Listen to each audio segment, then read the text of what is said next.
tá entendendo?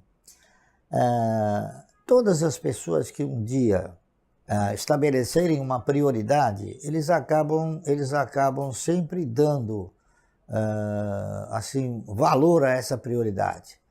Então eu faço isso, a minha prioridade é cada vez mais ampliar a minha carteira de renda mensal. Então eu gasto tudo que for preciso, né? Eu até brinquei inúmeras vezes, falei, eu vou mudar meu nome, em vez de Luiz, eu vou me chamar Gastão, tá entendendo? Mas eu não faço economia nenhuma em moradia, enfim, em todas as necessidades vitais que o indivíduo tem que desenvolver. Eu moro bem, tá certo? Me locomovo bem, me visto de acordo com aquilo que eu acho que eu tenho que me vestir, tá entendendo?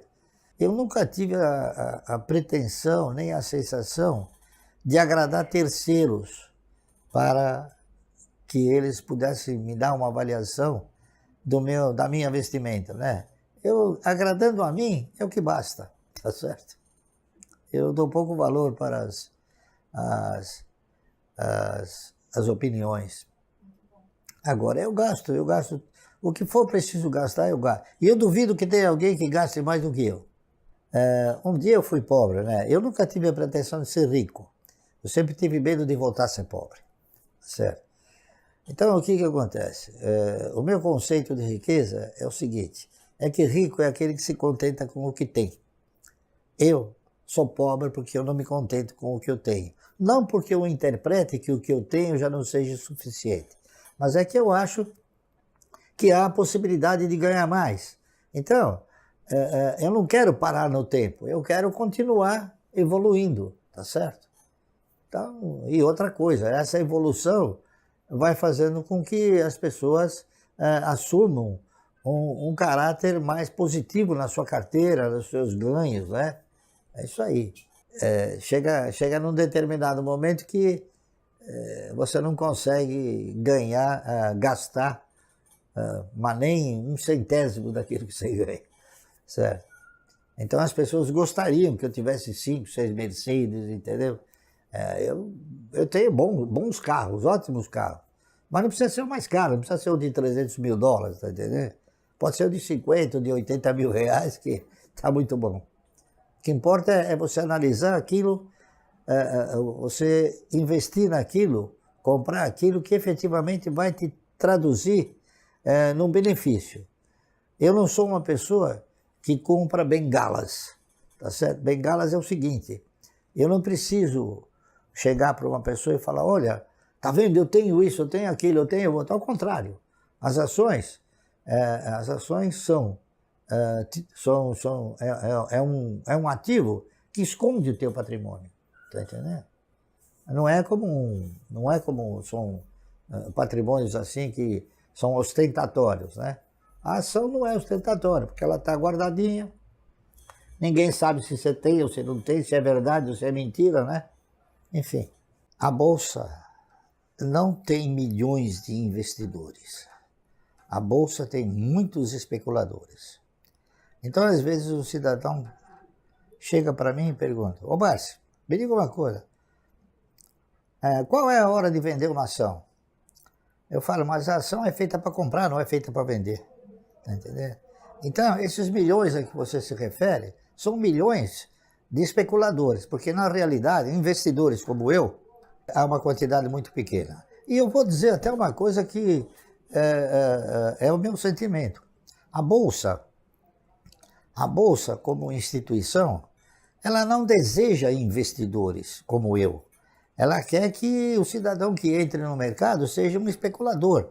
Por quê? Através desses fluxos especulativos é que ele consegue gerar o quê? Ele consegue gerar emolumentos para a Bolsa. Então a Bolsa tem assim, muita pouca consideração, tá certo? Em relação aos investidores. Ela oferece muita consideração aos especuladores, que é o que ela quer que entre para o mercado. Por exemplo, o investidor, como eu, é aquele que se preocupa em ter um patrimônio que lhe permita ter uma renda mensal. Está correto? Ao passo que o especulador é aquele que está preocupado em um gap, em comprar um preço e vender outro preço um pouco mais caro. Essa aqui é a grande... Então, às vezes o cidadão pergunta, mas como é que você conseguiu ficar milionário? Simplesmente porque eu não vendi. Está correto? Eu acho que quando você vem para o mercado, você tem que vir observando um foco. Qual é o foco? O foco é você investir. Eu acho que a grande maioria das pessoas não absorve esse foco. As pessoas vêm no mercado e interpretam o mercado que é uma estrutura de sobe e desce. Então você tem que comprar quando ela desceu e vender quando ela subiu. E não é. Você tem que se posicionar de forma tal, eu volto a repetir, que você não assuma a postura de um acionista minoritário, que você assuma a postura de um pequeno dono, tá entendendo? E o pequeno dono, ele segue a trilha do dono, ele nunca vende, tá entendendo? A verdade é essa. Quer dizer, nunca vende não. Por exemplo, o dono da Ocean Pact vendeu a empresa. Então não é nunca, né? Existem aqueles que aproveitam até o mercado para poder vender as suas empresas, tá certo? Mas essas são empresas que a gente nunca deve comprar. Mas é muito importante você, primeiro, você estabelecer uma prioridade na sua vida, né? Então, essas prioridades, elas vão fazendo com que essa prioridade vai fazendo com que você, ao longo do tempo, você vai administrando os seus egos, tá certo? E com o decorrer do tempo você passa a controlar os seus egos. Então, eu sou uma pessoa que controla os meus egos. A maioria das pessoas não conseguem controlar os egos. Então as pessoas compram e gastam assim de uma forma desordenada. Eu não, eu gasto de uma forma ordenada, tá correto? Eu nunca faço uma aquisição sem eu ter feito uma análise muito profunda.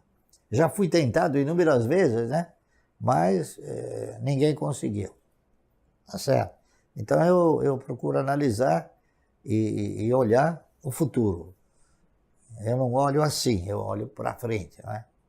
Então quando o cidadão tiver que comprar ações, tiver que entrar no mercado de valores, ele tem que analisar os projetos, ver a perenidade, ver a sustentabilidade do papel, a origem dos resultados, a potencialidade da empresa, né? o histórico de distribuições, enfim. As pessoas que operam no mercado, vai depender muito da postura da pessoa, do profissional. Eu, por exemplo, eu não vivo de corretagens, eu vivo de dividendos. Então, aquilo que eu procuro desenvolver, aquilo que eu procuro orientar, é no sentido do cidadão formatar um portfólio que lhe permita ter uma carteira de renda mensal como eu tenho, como eu construí. Está correto?